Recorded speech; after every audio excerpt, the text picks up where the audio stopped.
Halo teman-teman, balik lagi sama gue Kidut karena gue udah lama banget nggak bikin channel dan emang udah selalu dapat email mulu dari dari YouTube. Selalu dapat email mulu dari YouTube. Jadi kali ini gue bakal bikin channel lagi, oke? Dan kali ini gue bakal ditemenin sama Mas Adi Jaya. Oh jadi gimana lu biar aja. Oke. Jadi untuk konten kali ini ya, yaitu gue bakal ngebahas tentang keresahan-keresahan yang sekarang sedang terjadi dan kesedihan-kesedihan dari anak kosan yang nggak pulang, anak rantau yang nggak pulang. Nah, salah satunya adalah Adi Jaya. Lu asal dari mana sih, Di? Apa asalnya? Oh, aku asal dari Kudus tuh. Dari Kudus. Merantau ke Purwokerto. Adi asal dari Kudus. Lu kenapa nggak balik, Di? Kenapa gak balik? Iya. Sedih sebenarnya sih. Kalau ditanya kenapa gak balik ya. Kenapa tuh? Ceritain ya. Ceritain dong ya. Kan biar nih ya biar kalian tuh nih orang-orang yang nggak merantau atau yang kita satu perantauan, kita biar saling mengerti perasaan satu sama lain gitu yuk. Jadi mereka biar ngerasa gitu. Biar ya. merasain Oh, iya. betapa tidak nikmatnya menjadi seorang anak perantauan gitu. Jadi gimana, Di? Kenapa alasan lu nggak balik gitu? Iya, di tengah kondisi kayak gini ya kita harus jaga diri sih, terutama buat keluarga yang di rumah sih, itu yang paling alasan utamanya. Jadi kita di sini jaga diri kita di sini. Kalau misalnya kita balik nih, justru malah membuat bahaya keluarga sendiri. Jadi buat jaga diri sendiri juga, dan juga buat jaga keluarga di rumah juga. Nah, emang keluarga lu nggak nanyain lu, Mas Adi kenapa nggak balik? Iya biasa kan? Iya bener ya. Pertanyaan kayak gitu loh yang biasanya ngalir gitu loh. Iya sih, emang kalau keluarga sih pasti nanyain. Terus nanyain ya. Kalau kemarin sempat ditelepon sama ayah juga, terus sama ibu juga, bahkan kakak juga nelpon nanyain kenapa nggak balik? Kenapa? Ayo balik kayak gitu kan. Oh itu udah disuruh berarti ya? Disuruh balik. Cuman kondisinya itu waktu sebelum benar-benar separah ini sih. Sebelum separah ini, tapi karena waktu itu masih ada hal yang harus diselesaikan dulu, jadi kan nggak bisa balik dulu kan. Mahasiswa akhir. Oke, terus. Tapi aman Bokun? Aman kan? Tugasku maksudnya. Oke. Terus akhirnya lu mutusin buat nggak balik? Akhirnya mutusin nggak balik karena kan sempet ada niat itu kan, ya udah selesai dulu baru balik. Ternyata semakin kesini kok semakin parah kan keadaannya. Oh iya benar. Semakin di komplek yang kita di sini nih, di kosan ini aja udah sampai tutup ya. Benar sudah inilah PSBB itu udah di PSBB apa, Di? Apa ya? Pemberlakuan sosial. Lockdown lah. Pemberlakuan skala besar lah ya sebenarnya. Iya itu ya, akhirnya kan ya mau nggak mau karena semakin parah ini, akhirnya ya udahlah, yang niatnya mau balik akhirnya ditunda. Ya semoga aja nanti kondisinya semakin baik, akhirnya nanti ya bisa pulang.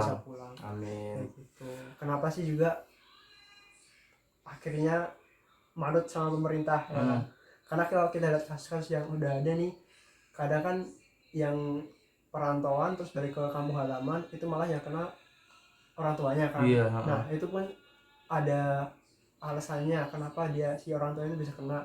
Karena kan si orang tuanya itu karena udah punya penyakit bawaan sebelumnya.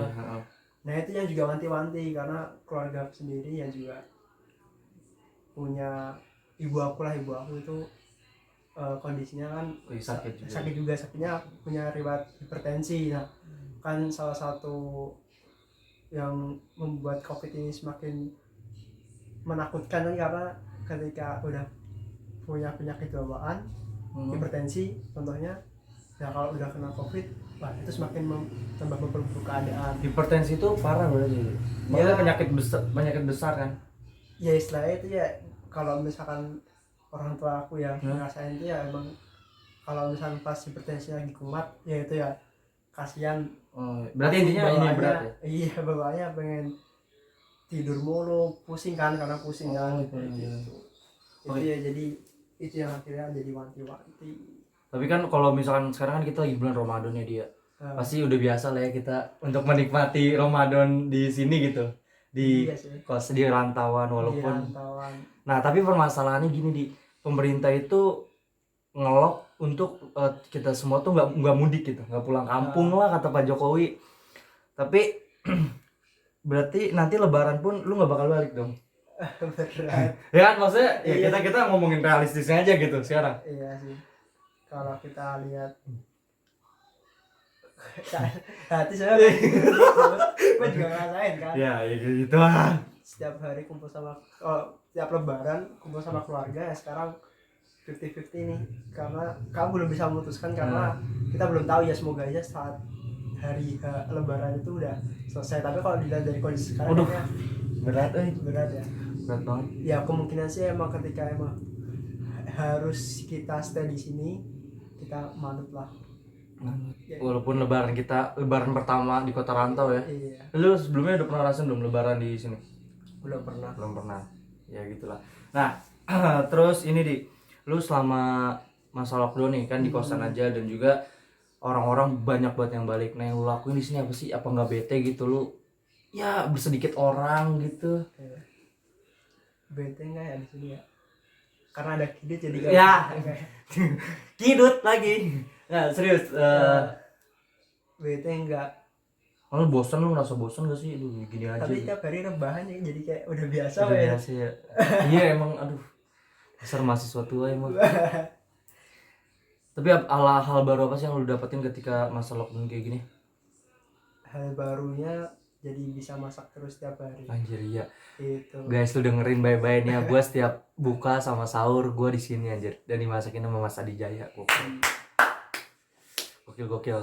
Terus gimana, lu kan Adi Jaya sendiri kan lagi punya usaha ini apa namanya, percetakan cetakan gitu. Iya, bikin Percetakan plakat baju, lah. plakat dan lain-lain. Nah, untuk usaha lu sendiri gimana nih sekarang?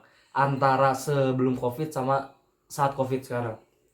Kalau ditanya itu jelas, karena kan kalau kita bikin plakat-plakat itu kayak apa ya, semacam kenang-kenangan buat pembicara. Iya. Atau buat ketika acara kan ada serah Plakat. terima, kenang-kenangan. Nah itu kan pasti kan pasalnya itu kan buat orang-orang yang pastinya setiap hari ngadain acara gitu Iya. kan. Baik acara kecil maupun gede, itu kan pasarnya kan di situ. Jadi ketika emang nggak ada yang bikin acara, sekarang acaranya kan lewat online semua. Iya. Pembelian plakat online cara gimana cara? Plakat gitu, plakat. Itu kan susah kan, makanya Jadi bener-bener lagi turun ya. ini ya emang sampai gak ada orderan sama sekali sih. Berarti orderan terakhir yang baju itu ya? Iya, kaos pun itu juga sekarang kalau mau bikin pun ada prosedurnya. Apa tuh prosedurnya? Jadi kalau kaos itu kan sabun kan dikeringin dulu ya. Iya.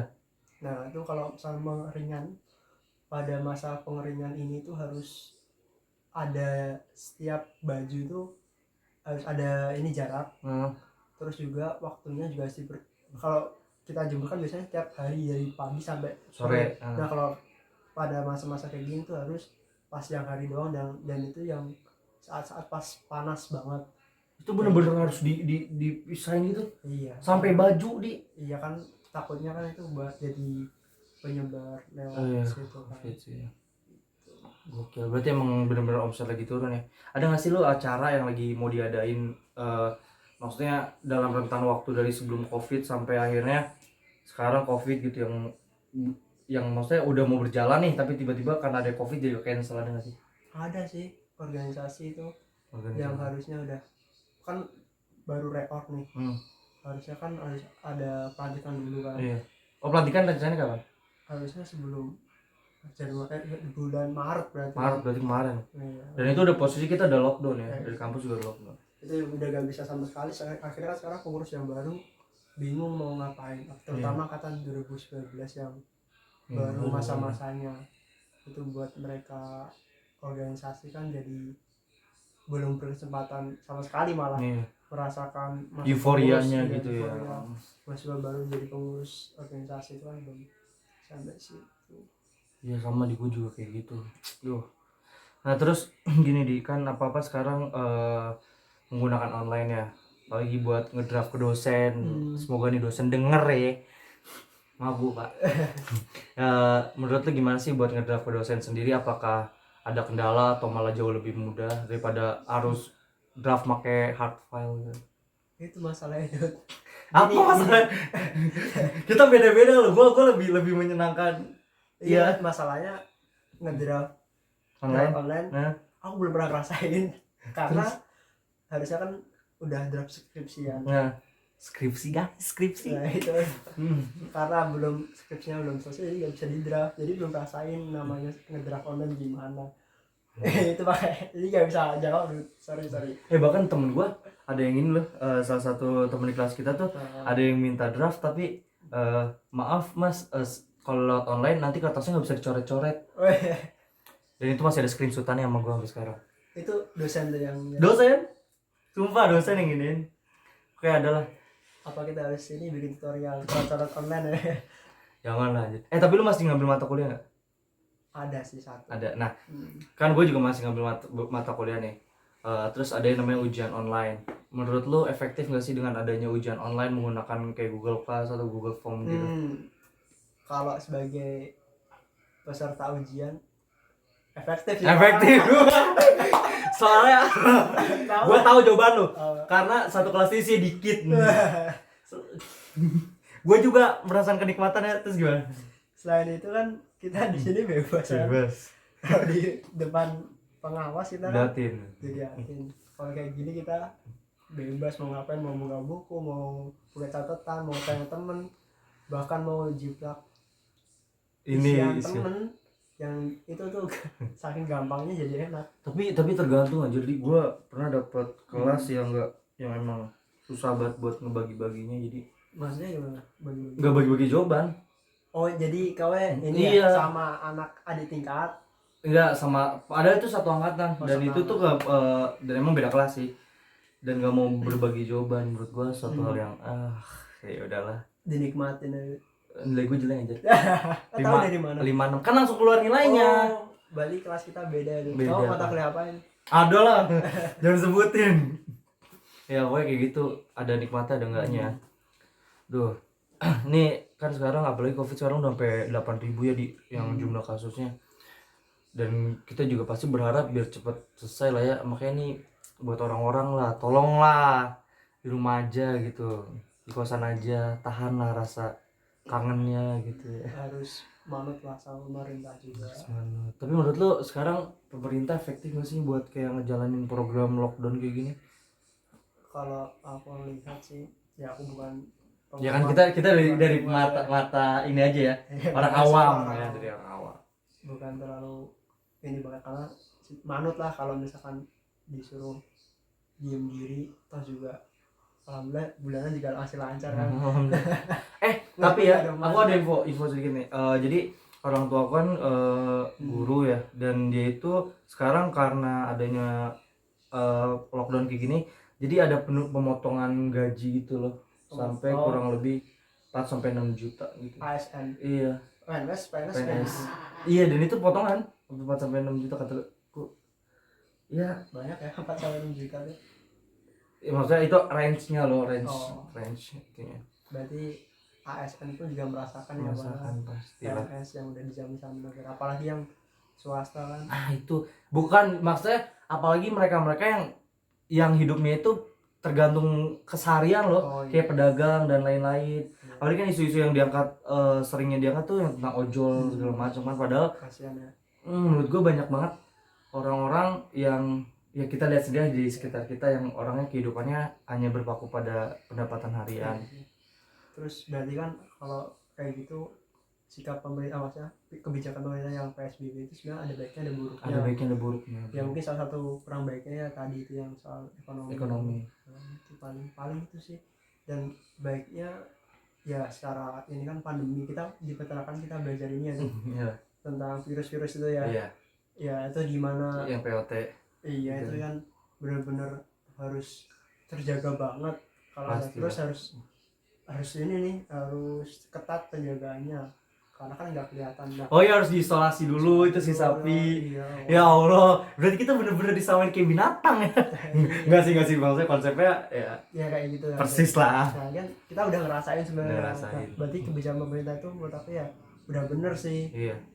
Untuk PSBB, tapi nah itu dia tapinya itu. Masih banyak orang-orang yang Iya.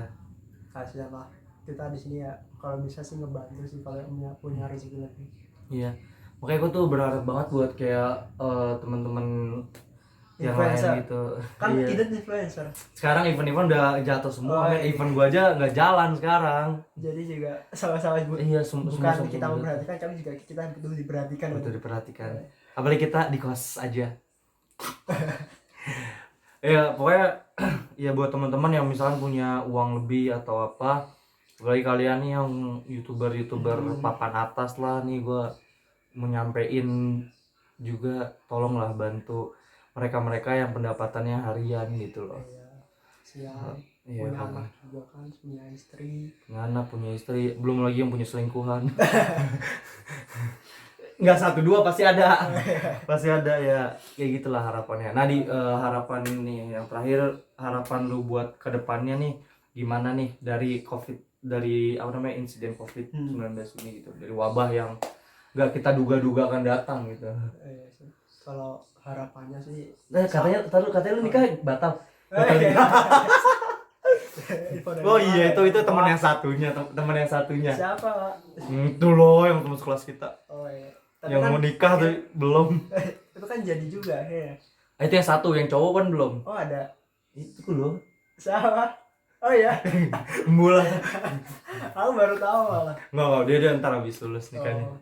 Jadi gimana di pesan lu buat kita semua orang lah. Harapan ya. Ya harapan dan pesan. Harapannya cepat kelar Amin. pandemi ini biar bisa nikah. Amin. Enggak Nikah, kayak kerja gitu, dulu dong. Oh iya kan. Usaha, Skripsi. Skripsi.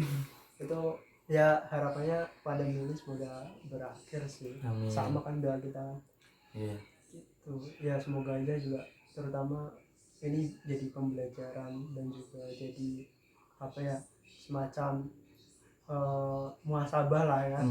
Muhasabah biar kita di sini saling mengerti, karena di tengah kayak gini kan kayak kita hal kecil tuh kita hargai loh. Iya. Sekarang kayak suap nasi aja kita Iya anjir bener.